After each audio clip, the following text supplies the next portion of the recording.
Let's see. Well, let's go up to Cleveland and see what Mark Schwab, our friend from Cleveland 19, what he is hearing about LeBron and what he thinks. Schwabi, thanks for joining us on this Monday afternoon.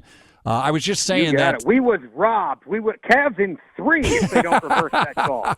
But you know what I mean? I'm not saying the Cavs would have won, especially the way as the series went on. It seemed like the Warriors had figured things out and the Cavs hadn't. Yeah. But it felt like that game was everything to them. If they win that game, maybe they must have. Maybe it's a 6-game series, and who knows? Maybe they steal another game. I don't know. But the moment they lost that game, in retrospect, this series was over. To me, a ticket from and I thought the Cavs would get swept. So I'm going to say that going in. I was stunned the way they were in the first game. But you figure in not only that they lost, but then LeBron stupidly punched the thing and screwed up his hand. You can make a case if they win game 1, I would say with you, possibility to go 6. Because even there at game 4, instead of moping into it, season's over, we're talking about it, hey, they win today, they get a split. That means we're going to at least 6. Game 6 is in Cleveland. You can try to force a game 6. Everything changes going into game 4 if you just win game 1 and LeBron doesn't have a busted hand. But right. Anyway, I still thought they were going to get swept, and I guess I ended up being right, even though I would have rather been wrong. Let me ask you, is the mood up there, he's going to come back, or is the mood with most people, it's been a good 4-year run, this latest 4-year run, and LeBron's gone? It's the latter. There are some people that still think he's going to stay. I don't. I just don't. To me, it's cut and dry. They're not good enough to win titles. Like him or not, you can't argue with the fact that LeBron title chases, right? Yep. So I think he's going to go chase rings somewhere, and I don't know how he could do it here. Yeah, Campy and I were just discussing that. And Campy threw out the question, well, why does LeBron have to go other places? Why don't people come there? And isn't part of the issue LeBron's own doing? I mean, they're so hamstrung salary cap-wise that it is difficult for the Cavs to make moves, and some of it is because LeBron was here and some of his guys got paid, like a Tristan Thompson. Is that the difficulty and the boxed-in position Dan Gilbert and the Cavs find themselves in? Yeah, they're totally hamstrung. I mean, they can't really go sign anybody. They can sign LeBron because obviously he's their guy, but other than that, they can't do much. They would have to get very creative with some trades to free up cap space, and then you always have to ask anytime you propose one of those, why would the other club do it? You have to give them motivation for it. The Cavs did make those moves in March at the February trade deadline, and they certainly got better. But that really took on even more bad salaries. Now you're at George Hill for like $19 million or 19 million over the next 2-3 years. I think it's the next 2 after the one we just played. They're into Jordan Clarkson for another 2 seasons going forward.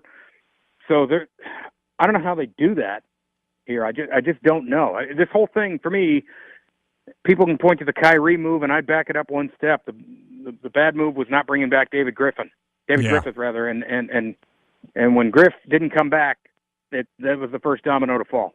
If LeBron goes, presuming he has matured enough and is smart enough to not do a decision number 2, and presuming he is smart enough to not have a press conference at his new place going not 1, not 2, not 3, not 4, presuming he handles it the right way like we expect a 33-year-old LeBron James to do, is the fan reaction going to be okay? Are the fans going to be okay with him leaving, or is there going to be outrage that he turned his back on Cleveland again?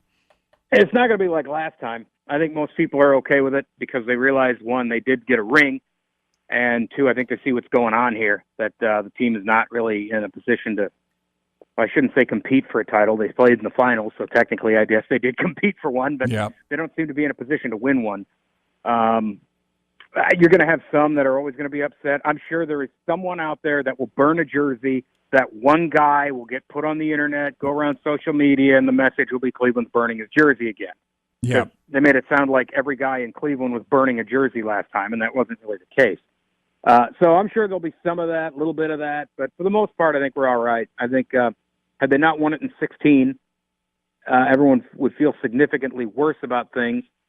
And I think the way the 4 years played out, 1 and 3 in the finals, obviously you would prefer to do better than 1 and 3. But I think with the Cavs, 2 things. 1, nobody had gotten 1 in 52 years. Right. So that ended a 52-year losing streak for the city.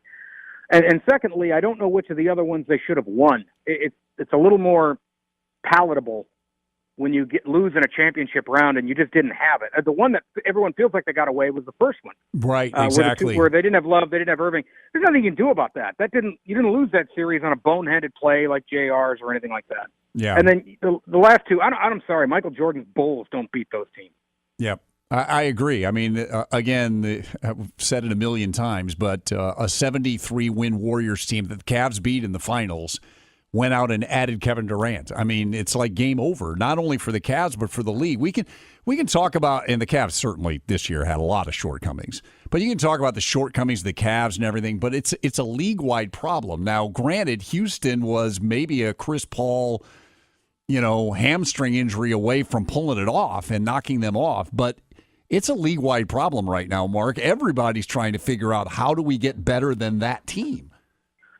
Yeah, and I mean, if they had just done it, traditional means, draft, whatever. Mm-hmm. They were 73 wins.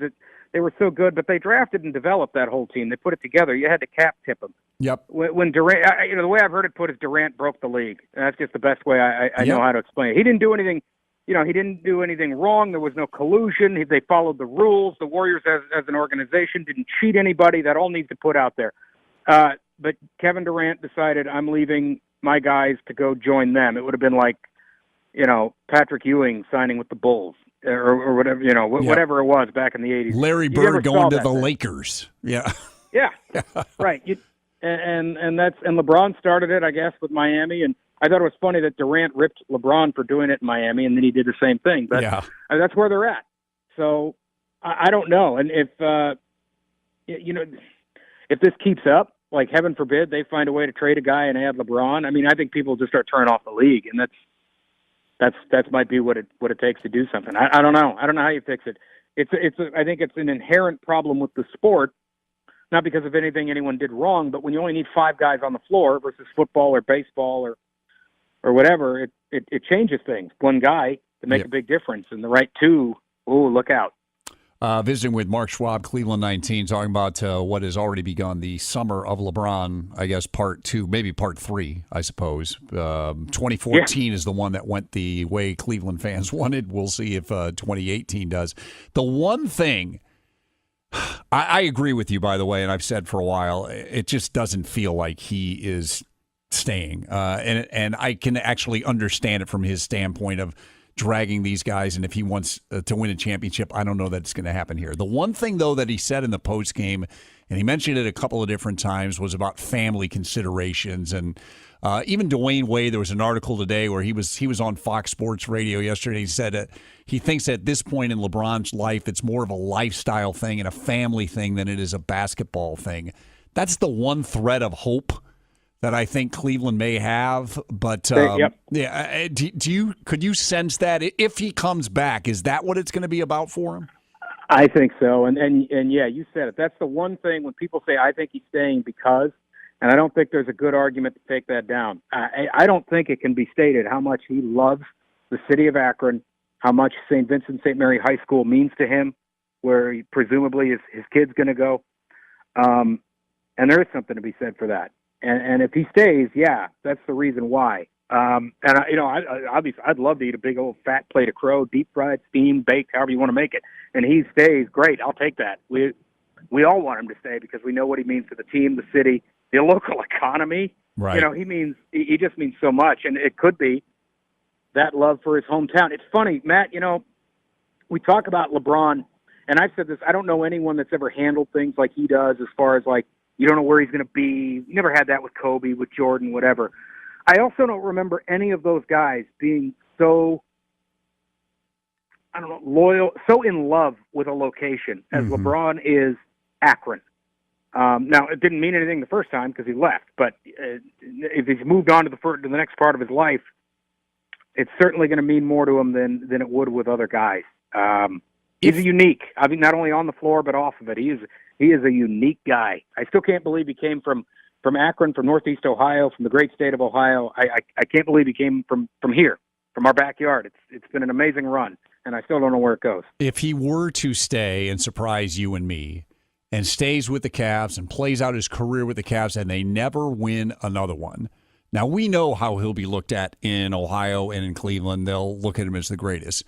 Will that hurt him from a big picture standpoint? Only three championships, 3-6 in finals, or if they go a couple more times, 3-8 in finals. Yeah. And does he care about that at this stage? I mean, I think he does.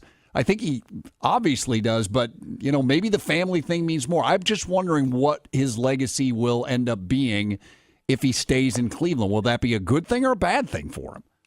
I think the only way, if they stays and let's say they don't win another finals, and as you said, maybe loses one or two more. I think the only people that hurts his legacy with are the people that are already trying to snipe him and cut him down that way. Right.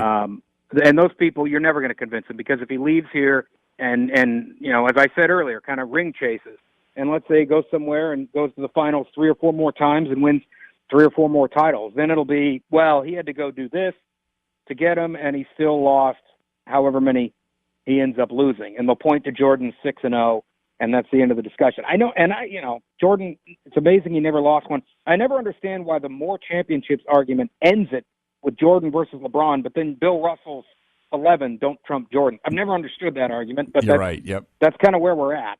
So I think the people that it tarnishes his image with, it's already tarnished, and he's not getting them back anyway.